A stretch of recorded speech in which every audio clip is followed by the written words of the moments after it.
Tayo lakad-lakad lang muna. Exercise tayong putik-putik.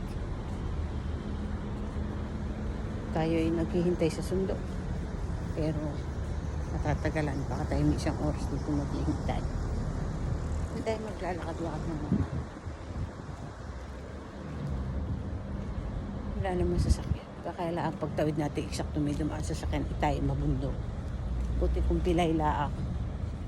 Ay paano kung tayo putol pa, di tayo nawala ng trabaho, makakawi tayo ng Pilipinas. Lakad-lakad lang. Exercise. Pampaalis ng kaunting taba. Ikot. Ay, inaantok na naman. Ay. Sasarap naman maglakad dito. Ngayon na tayo nasa may stadium. Parang okay putla.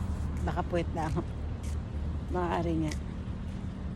Kasi po tayo kagabi, alas 3 na nakauwi at yung kasama natin ay nabagsakan bato sa katawan. Ay atin hindi nala sa ospital.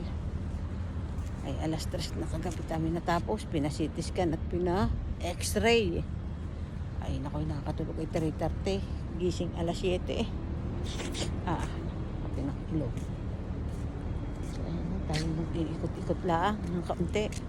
Yan ho ang branch ng BMW dito sa Lucelle. Ayan yung building na yan.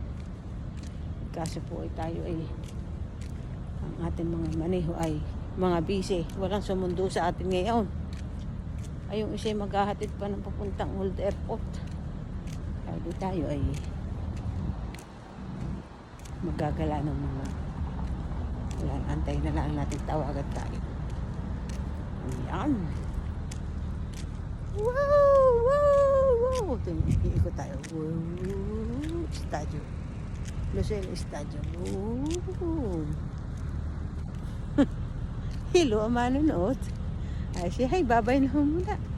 Ako yung mag-i-exercise, magpapapawis tayo, maglalakad-lakad at nang tumibay ang paa. Ingat po tayong lahat.